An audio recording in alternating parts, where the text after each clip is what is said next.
Wish you were one of those influencers with raving fans who binge on your every word, consume all your content, buy everything you have to sell, and demand even more? Then stay tuned while Authority Magazine columnist and BuzzFeed contributor Tracy Hazard shares strategies, tips, and tactics from top videocasters, podcasters, authors, and social influencers on creating that bingeable factor. Now, let's join Tracy as she explores how to rise above all the digital noise with the binge factor.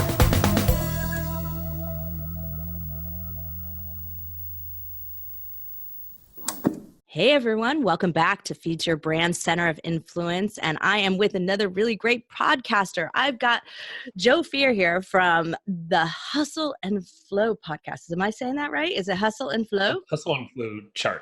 Hustle and Flowchart podcast. Oh, I forgot the chart part. Oh, bad on me. You're fine. Everyone does. Oh, wow. Yeah. Thank you. But you also go under Evergreen Profits. Like you flip back and forth. Do you have two names for it? Because I literally typed Evergreen Profits into iTunes and it worked. Oh, did it? I don't think I've ever tried that. That's like our umbrella company. So all of our fun stuff, we have a whole blog, affiliate stuff. We do a lot. But the Hustle and Flowchart show is like our big baby. Like we love that thing. Yeah, I love that title. So Joe and Matt Wolf, his co-host, are the co-founders of Evergreen Profits. And it's an online education hub with podcasts, trainings, community. You got a lot of digital marketing support there, helping leaders to ramp up those digital marketing results. And I'm all about results here. You also host the fast-growing Hustle and Flow podcast, where you've interviewed over 200 worldwide renowned business influencers and best-selling authors. You guys are really fun. You have lots of practical conversations. I like that you're always looking for the effective growth strategies where you can do the least amount of work, because I'm a big fan of that. And but you guys proclaim yourself digital marketing generalists. Yeah. I really like that today. So you have a really unique perspective on the latest digital marketing trends, the growth, the monetization strategies, but you're starting from this generalist view. Let's talk about that first. What does that mean? Yeah, we came into our own, I would say, kind of within the last few years, because we used to think that was a bad thing. But now with the podcast, we've always been content creators, starting with the blog and all sorts of other ways. We go on Medium and all these other places to put content. But then the podcast came around. We're like, ooh, we know a lot about enough to like talk the talk with the best of the best out there. So it allows us to actually ask the better questions to get the best meat out of these folks, to then educate our audience. And then we go and experiment with the stuff that kind of resonates with our own self. And then we always present our results. So it's an interesting thing that we just now, it allows us to kind of spot gaps with opportunities. We do a lot of advising and partnerships with folks. So instead of just trying to really niche down super focused, it's allowed us to really expand our network really wide and create these really interesting partnerships that allow us to do a lot more than we ever thought we could. I've been hearing that a lot lately. So I was just interviewing Chris Denson for Innovation Crush. And he's taken the really broad innovation look. And I have 4 podcasts. And so one of my podcasts is the opposite of that. Actually, 2 of them are deep dive into very niche sections of innovation. Yet both have been working for us. So like we kind of have both going on. So I have 2 that are generalist and 2 that are niche. And so I love that. I love that it's kind of working in both ways for people so that they can do both. But I really like the angle that you're taking on that. Excuse me. Whoa. So when did you guys get started podcasting then? So we started back in 2012 with our first podcast. So we had some iterations and we had some downfalls. The pod fade is what I finally learned what it's called. Especially for the early people. I find that the early people who they really had some fade in there, or had a lot of retooling of their show, or as you've politely put it before, oh yes, we're in season 2. It was a meant to be. Yeah. And that's what's happened. So we had a few shows and started back in 2012. I can only wish that I stayed with it back then, because it'd probably be way higher on the charts and whatnot, but that's fine. But my partner, Matt Wolf, he kind of then started another podcast called Authority Insider, and that morphed into our current show where I co-hosted along with him. And then since then, now it's been about 2.5 years, almost 3 on the current show. And so it's 2 times a week. And so it's cranking content. It's a lot of interviews out there. And Almost, I love your process because you guys do a couple of days a week, just like we do. And I don't think I could have ever tackled podcasting. And when we started, it was 2014 when we started recording, 2013 when we set ourselves up. And we were doing 5 days a week. And I think I would have lost my mind if we hadn't like really set it down to like, it was going to be 2, back then it was 3 days because 5 days a week takes a lot more time, but I don't think I could, I would have lost my mind that way. And I don't think people realize that you can just do that. You can set it up. Yeah, it's the biggest thing, the difference that we weren't doing back then that caused that show to just fail, multiple shows, is batching, just batch recording everything. So we usually record 2 times a month. And here and there, for guests that have a tighter schedule, sprinkle them in here and there. But that's fine. Like, no. And Matt, he's systems guy. I'm not so much. Oh, so it probably drives him crazy when they go outside of the 2 days. Yes. He's getting better at it, though. That's the hustle and flowchart thing. That's right. I'm more the hustle. He's the flowchart. Sorry. I'm the systems and organized one. So I can totally relate to that. It's blowing my schedule here. So I get that. So what were some of the interesting things you had happen to you when you set up and got yourself going? Maybe some funny stories about what really went wrong. Oh, well, I would say, let's see here. The stories would probably pop up organically in my brain. But for the longest, I would say for the first 6 months, we were just trying to find our voice again. Even though we did this so many times, each show has its own kind of voice and, you're attracting a certain audience. So it took us about 6 months or so. And then we kind of just stopped caring what other people thought. And I mean, to a point, we're not going to go crazy, but we're not going to try to have a different voice compared to like us talking with our friends or us on just chatting on a call. So it was weird, but people picked up on that. We never said it specifically like, oh, there's a big change. We're now just talking about whatever. And at first we were over prepared, I would say, and a little bit more by okay, we want to hit all these bullet points, but now we're just we have a handful of things we'd love to talk about, but then it just kind of branches out organically with getting better at asking questions and being just genuinely curious. Isn't that a great thing about podcasting? It's like all of a sudden 200 guests later, you're like an expert interviewer, right? It really is like happens, you into your 10,000 hours, right? Pretty much. Yeah, exactly right. Yeah. And that's what happened. So it took about 6-8 months maybe to then finally get that groove. And still to this day, we're always playing around with different structures. And I mean, we're always trying to something new, right? You got to keep it. You got to keep it fresh for yourselves. That's right. You guys co-host, so you have to be more organized. Are you in the same room? Do you co-host separately? How does that work for you? Because that's a complication that most people don't have to take on, but those that do, it can become cumbersome, and they don't get started because of it. True. Yeah, it's not required for a co-host, but I prefer, I know Matt does as well. And so we go to his house. He has an in-home studio.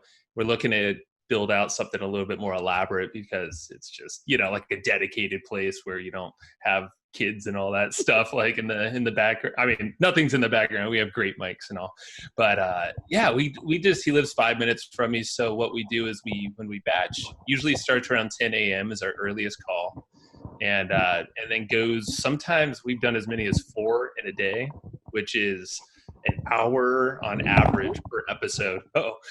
Almost lost my mic there. Yeah, sorry guys, go on. You're good. So it's the organization, again, that's Matt. So we have spreadsheets that have all this stuff lined out. We use Zoom to coordinate all of our all the guests, and that's synced up with Calendly. And so we have a lot of those luckily tie in together really well. They integrate. So all of the reminder emails to the guests are going out without us having to touch anything. And we basically show up at Matt's house. We have a little Zoom recorder and a couple of Shure SM58 mics. We actually use handheld mics. We have a little kind of stand. It almost looks like we're on a stage or something, like we're at a rock concert. Yeah, it's Yeah. fun I'm though. not at the desk because it's all hooked up through the system. Because when you co-host, Yeah. this is what most people don't realize. When you co-host, you really do have to have an external device. You have to run it through some kind of equalizer, because I'm really loud and Tom's not, and I'm really fast and he's not. So like our editors need an ability to like adjust it. And if you don't Mhm. run it through that, then because you don't have the two separated tracks, you're bleeding over into each other's anyway. And so, yeah, Totally. so you have to have a little bit more equipment, and that can that can be problematic. So Tom got the boom mics because I knock things over with my hands when I talk, as you just noticed here. We saw. Yeah, Yeah. you might have seen that. So anyway, yeah, so that we got the boom mic and it still didn't work. I still managed to hit the thing. Keep it entertaining. That's Everybody on their right. toes. That's right. So, but your equipment's not outrageous. Like those are not Yeah. expensive microphones, and that's not a whole expensive system. I mean, and in the scope of things. So, Mhm. so that's a really interesting that you've decided to just stick with that model that's working for you. Yeah. It's simple, and we do everything on Zoom like we're doing right now. So most of our guests are in other locations around the world. Super simple to just bring everybody with the Zoom link. And the audio quality is good. I know it could be better. There's more elaborate things out there, but with our editors, we have an editor we'll send it to. And I mean, it sounds great for being a remote location, Well, 100%. your sound is really good, and Tom just did a huge mic study, and the Shure Uh-huh. mics, and we use the ATRs, like all of them, Mhm. because they're dynamic microphones. They're better for non-controlled environments. So if you're not in a sound Right. booth, they make it Yeah, easier, and they make the editing smooth, and they can do a better job of cutting out all those excess sounds. So good for you. that's right. Yeah. So now, what number of shows are you at now? So you've done over a couple hundred, right? But We're almost at 200. Like we are like right there at the cusp. okay, but I'm gonna, but you're really yeah, more than that. You're at 200 in the current. Yeah. correct. Yeah. Yeah. So this is the most consistent. And when we hit the 100 mark, I think that's when we finally were like, oh, we did it. Thank God. Thinking, we made it to 100. Most shows don't. I read No, some crazy stat the other day that I think it's 20 or 25, not even 25%. 20%. It's less than 20%. It was like That's it. 18. Yeah. We Yeah. just saw that too. So it's like 140,000 or so Yeah. It's non-pod fated crazy. podcasts. Now, of course, some of those are truly meant to be seasoned, so they're not in that number. My estimate has always been somewhere around 250,000, where I Okay. think that Yeah. that's an intentional, like you've taken intentional seasons on it, or you've got volumes on it. Hmm. And so, but they would be, by the statistics, the way they calculated it, they would be considered pod faded, A which isn't pod the fade. case. Yeah. Yeah, which isn't the case. Yeah. They're just an old volume. Like, I mean, we did 560 episodes of 3D printing podcasts. So Wow. yeah, Wow. they ended up in multiple volumes. So, Yeah. it made sense. Yeah, it did pod fade. Yeah. You're kidding. Yeah. That's okay. Eventually I You own couldn't it. talk about 3D printing anymore, right? So it happens to everyone. So Yeah. knowing what you know now is getting really close to the 200. What Mhm. would you do different in your setup? What would you do different starting out?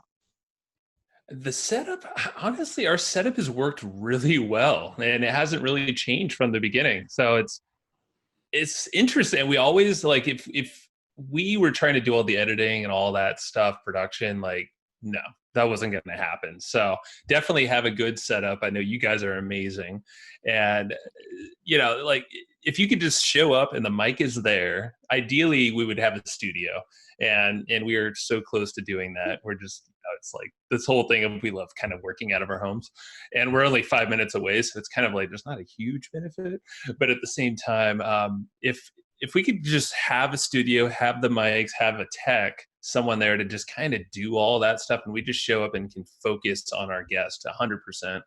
That allows us to do a little bit more research prior to each show, and that helps a ton. Even if we're not going to bullet point, at least we'll have a lot of little mental things we can think and then pull out in conversation. Well, yeah, I mean, it's And then really hard to prepare for all your guests when you have to do all of that. So it's hard to read up, yeah. listen to their shows if they've got shows, or, watch some of Hmm. their videos if they've got those. Yeah, and we love to prepare, and we love to at least give it 30 to an hour for each guest, but can't always do that if you're trying to do everything Okay. yourself. So, what makes your podcast really unique from the others? Because there's a lot of digital marketing and success tips and podcasts Yeah. in that category out there. What makes yours unique? What makes it binge listenable? So I think we have a unique voice. So we have that generalist approach, and that is definitely unique because a lot of these marketing or business podcasts are very focused. They're also shorter, typically, other shows compared to ours, where we have a longer form. Hour is like average, usually goes even longer. If we can get on a good vein with someone and just riff, like we are all about a good conversation, not just tactic, because we'll just get bored with that after a while. And I think a lot of business shows kind of do that. We like to think they're of tapping ourselves. into the digital marketers who have no attention span, so they think they have to be Yeah. short. But you Yeah. have both because you repurpose into shorts. Mhm. We do. Yeah. So you did the research there. So we have a second spinoff show called Hustle and Flow Shorts. So instead of Hustle and Flowchart, Hustle and Flow Shorts, and that is typically 10 to 15 minute long episodes. They're like the best of clips from our main show. And we have an intern that he does the voiceover in the beginning. So he kind of preps the episode, the big takeaways, and then there's always a call to action to go join our membership, free trial in there, which is I think that's unique too. We monetize in very different ways than most shows would do. But those Flow Short episodes, it's only been around 2 months now. So it's a newer concept that we came up with. But you don't have to do anything. That's awesome, right? Zero. Let's and that is repurpose content. Yeah. And that's 5 days a week. So it's Monday through Friday. And the intern, we're going to hire him pretty dang soon here because he's rocking. Yeah, I've heard some of them. They're really good. Cool. And when you don't have, when you find your show, I mean, that's kind of the hard part for me is I'm so busy. And when I find a show that I like, the idea of binge listening is great, but I can't do it. I don't have that much time. So your shorts are wonderful because I can skip through a lot faster. So you caught my attention there. Good. So, you have probably made some mistakes though. You probably had like some screw ups go on. Maybe you didn't air them, but some funny things happened along the way. What has gone on with Joe and Matt? And then has Joe and Matt show always been, smooth and No. So we have we like to have these therapy sessions. So that's when maybe once a month we'll release these. That's just Matt and I on the mic, and we're just airing literally everything. We have no filter, and this was part of our catalyst to moving into our own voice, because we like on that show we'll talk about the biggest failures, the screw ups that we've done, and those have been the best episodes, like the most liked and well-received episodes that people actually reach out. It's so cool. I hear that from, I push my clients all the time to like do some solo shows and see what happens. Mm-hmm. Do some shows. And people want more. And the people want more. They want more. They do. Yeah. They'll give you feedback when they hear it the first time and they're like, that's what we've been looking for. That's what we've been waiting for. So I just thought of a story because I figured it would just pop up. There you go. Yeah, there was one podcast day, and this is before we had redundancies in our recording. Oh, no. I can only imagine. Yeah, you can see where this is going. We had, I forget who it was, but very high level, I think 3 shows that day that we lost all of them. Oh, yeah, these that's one the problem with batch recording. There you go. I know. Yeah, it's a blessing and a curse. So redundancies. Now we have like 3 or 4 or something like that. So yeah, one was a New York Times best-selling author. One was, luckily she was a friend of mine, or is still after. After you made a re-record. Yeah. Well, here's the interesting thing is every single one of them agreed to it. We owned it, of course. We're like, we're only human. Tech failed us. We learned our lesson. And we recorded the next sessions with them, all 3 of them, and they came out better. And I feel like they were a little bit more comfortable. We knew where to take the conversation, and no one would have known any different. And we have great relationships with them still. So Phew, it worked out. Well, for some people who are new to podcasting, they probably thought it was a relief, because I've had a few guests go like, that was terrible. I was so nervous. But if you redid it, they'd be like, I'm okay with that. That was better. Now I can do it a second time. That's right. Yeah. So it probably worked all out for you. So let's get to our big tips and lessons section. Mm-hmm. So on your way to becoming a center of influence in podcasting, what has been some of the best ways you have found to book great guests? To book. So we have a strategy. We have a Dream 100 list. So it's a spreadsheet. It's a Google Doc. And this is actually something Roland Frazier told us to do in a mastermind. So I was like, yes, sir, we'll do. He's like a Dream 100. I like that. It's better than bucket list, because that doesn't sound good, right? Right. Yeah. So he suggested we make this list, and what we did is we made like 50-50. We have some moon shots like Elon Musk on there, or Mars shots, whatever you want to call it. And we have those because you never know who you're connected with. You're only usually like 1 or 2 steps from someone amazing that you like, what? I can interview that person? Yeah. Yes, you can. And then the other 50% were people in our industry and people that we knew are like, okay, this is kind of a shoo-in if we show this list to the right person. So what we do is we put that into our email signature, that Google Doc link, and I didn't know this at the time, but if you have Gmail, that thing's going to attach to your email. So every single person you email, they're going to see that and they're going, oh, what's this thing? And we've had so many crazy connections from just that strategy alone, and it's completely automated. Like we're not I love that. That is such a novel tip right there. So linking your Dream 100 list to your email footer so that other people who you're connected to go, I got to see who I can hook Joe and Matt up with. I love that. That's an awesome strategy. And we put that in all of our follow-ups too. For every guest we show up, we always follow up. We're huge on follow-up, and then that link's in there. So again, it's just another automated way to get referred to someone else. That's amazing. And if they're not on the list, they're like, oh, well, this person's similar. Go talk to them. I'm like, okay. That sounds good. Yeah. Why turn that down? I love that. Right. What has been some of the best ways to increase listeners for you? We have started to pay for traffic lately. So there's a lot of podcast players out there that have, sometimes you have to reach out to them, and sometimes they have open kind of markets, but we like to invest in the show now that we know how to make money from the show and monetize. So prior to who that, you're looking for. Yeah. And podcast listeners, they want to listen to other shows typically. So that's usually the best market to advertise to. Yeah.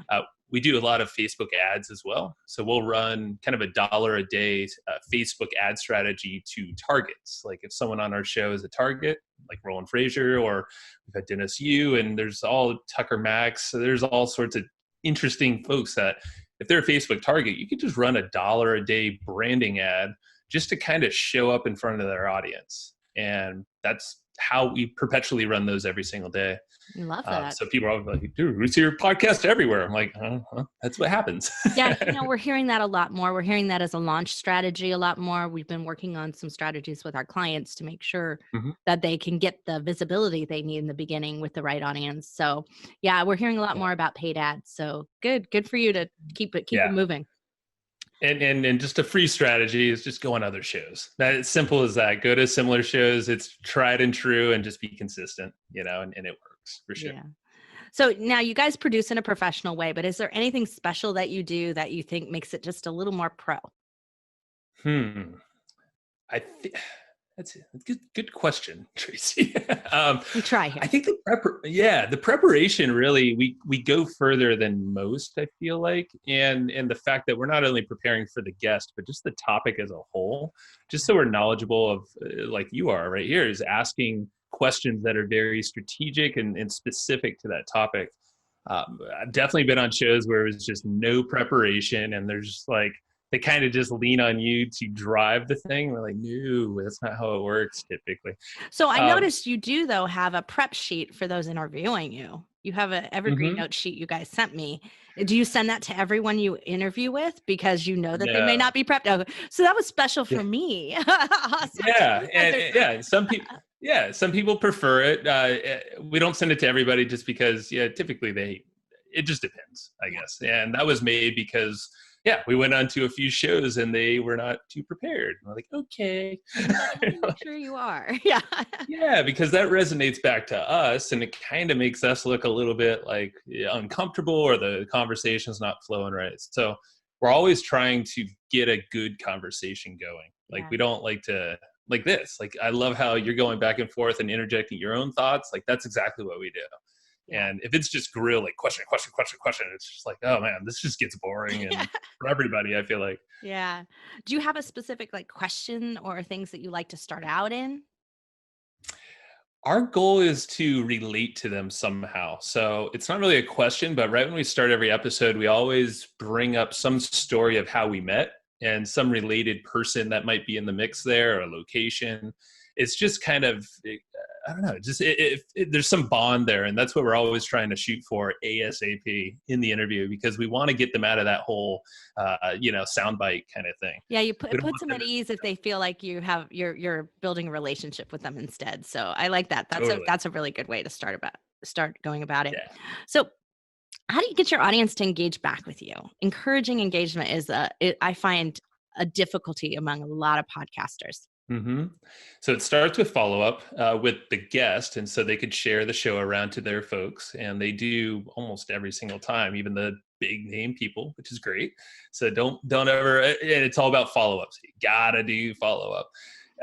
We also post in all of our groups. So we have Facebook groups, we have pages, we have the ads, all of these things. Retargeting, we're big on Facebook and Google retargeting. So if they have landed on our show notes page, which we direct people to from our show, we're always trying to get them to download the cheat sheet. So we take notes on every podcast. So our idea is to just get them onto our own webpage so we can retarget them with a freebie or some kind of thing of value. Maybe it's a video of us talking about some topic. That's the way that we're always trying to stay in front of people after they get off the episode with us. Yeah. And it works. Yeah. Good. Yeah, they're looking for more.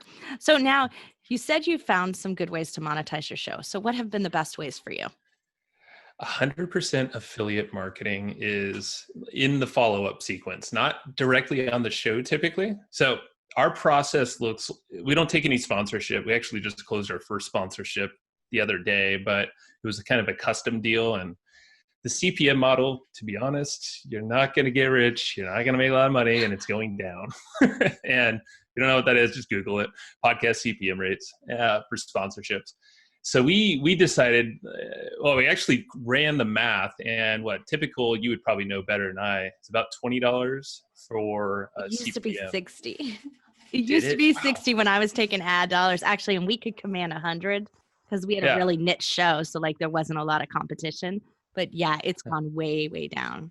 That's why we monetize. No plug here, but that's why we developed it, was because I thought it was ridiculous and no one's ever going to make money doing that.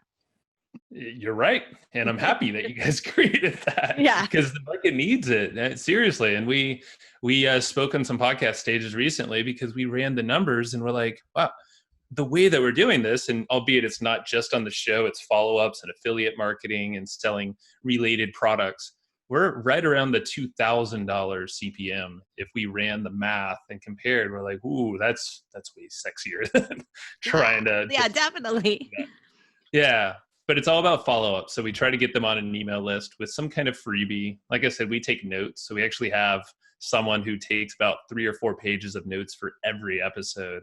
So we're like, hey, save some time, join our email list. And then they see that. And then from there, it's just follow-ups.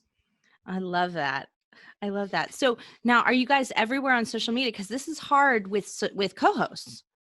Mm-hmm. So do you have a social just for the show itself, so you guys can be together in your social? See, Tom and I are married. It's a little bit easier because I just handle all the social media and make it look like it's both of us. But for you guys, that's not so easy. Yeah, you're right. And we don't have a show Instagram or all that stuff. It's all under Evergreen Profits, which has worked out because we hashtag and make sure the branding is there. It's pretty obvious. And now it's so ingrained, the show and the brand, no one really questions it too much. But we have our personal accounts. So Matt runs his own, and I run my own. And then there's the brand. And the brand is managed mainly with our intern, actually the same guy that's doing the short show. And so every time an episode goes live, that's getting all over the interwebs and plastered everywhere in our groups and all that stuff on Facebook as well. And yeah, I mean, we try to separate the personal because we asked a ton of people, and that's the personal brand. That's where people are really going to relate to you a lot more.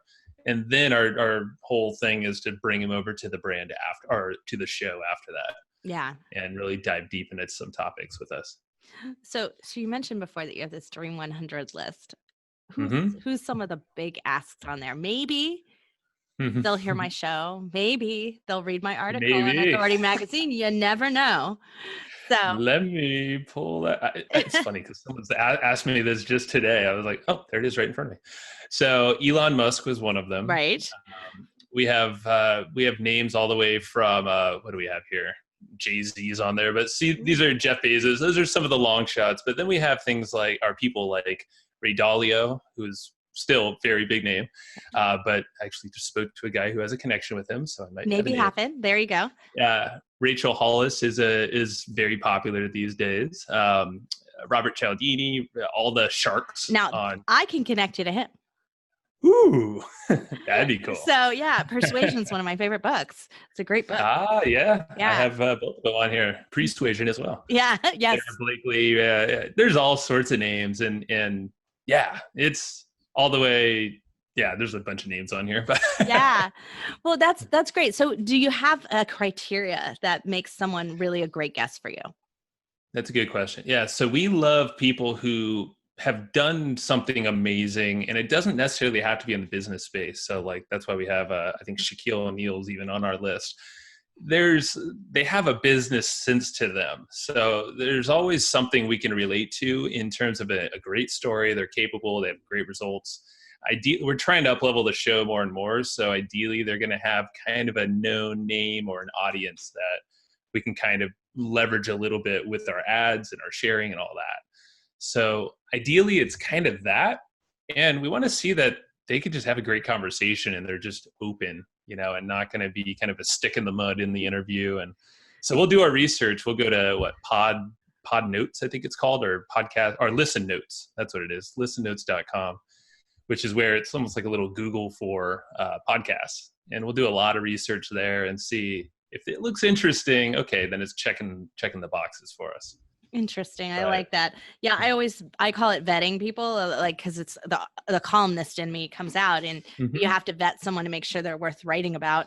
And so when someone clicks through to them, like, do they, it used to be like, did they have a best-selling book, and have they been on TV shows? But now it's like, do they have a good digital footprint? Like, there's more that you have to care about. And so I joke that my worst interview was John Travolta, great celebrity, but terrible digital footprint actually. And his team had no follow-up. And so hey, there we go. Yeah, so there you go. Like, it sounds great, but you have to have a criteria that fits what you want to do with it. So I love that you guys have a methodology behind everything. So definitely. Before we go, I want to make sure that any tips that you have for someone starting out on how they can become a more successful center of influence, not just become a podcaster, but become an influencer with podcasting. Yeah, I think you got to have a genuine interest in people for one, and for whatever topic you're really trying to be that influencer in, and understand enough. Maybe do some generalist approach. Stay tapped in. Like with podcasting, we're always tapped in with the latest news every morning, as is Matt. So we know what we're talking about with stats, as you guys are as well. And actually just figure out a way to give value to expand your network as well. And then from there, referrals will happen. That digital footprint gets a little larger if you go on other shows or get interviewed by others. Maybe you're featured with some PR in a column, things like that. And again, and you would say, you'd probably correct me if I'm wrong, but it's like if someone's there to help you, to make your job an easier thing in writing a piece, or producing a podcast, or some kind of feature anywhere, you're already going to be like the next. Your step is like can't even talk right now. But I do this for a living. I swear, like I say that occasionally in public, right? Yeah. But the idea is you're just trying to give value. So if you can do that, and then select a few folks to actually give this value to, and if that's going to respond and reciprocate a little bit somehow in your business and where you're trying to go. So I like that, a value and service first mentality. It's a great way to because you're influencing from the right place. And that's all we're trying to do with our podcast is make it a win for us, win for the guest, and then the listener. So what's in the future for Hustle and Flowchart? Ooh. We want to keep growing that show. We want to keep up-leveling the guests and the conversations. Ideally, we want that thing to be like the number one focus of what we're doing. Right now we can't, but we're getting close. It started off as 1 day a week. Now it's 2. So I mean, we have 7 more days to fill in, so there you go. You're getting it up there. I love it. Right. Well, Joe, it's been a pleasure having you on the show. I can't wait for our listeners to listen to your show, because there's really some great broad digital marketing tools, tips, just ideas that are out there. And, we're all for broadening the perspective, because you can't just podcast alone. You've got to do all these other things to support it as well. And you guys have a lot of value that you add there. So thank you for bringing Hustle and Flowchart and you and Joe into the digital marketing sphere through podcasting. Thank you, Tracy. It's been fun. So this has been Tracy Hazard on Feed Your Brand Center of Influence, and we'll be back again with a new influencer coming up next week. Thanks for listening. You've been listening to the Binge Factor Podcast. For more information on podcasting and videocasting success tips and tactics, please go to thebingefactor.com. And be sure to listen to our other show for podcasters called Feed Your Brand. If you'd like to be interviewed on this show, as well as featured in Tracy's column, please go to thebingefactor.com/guest and apply.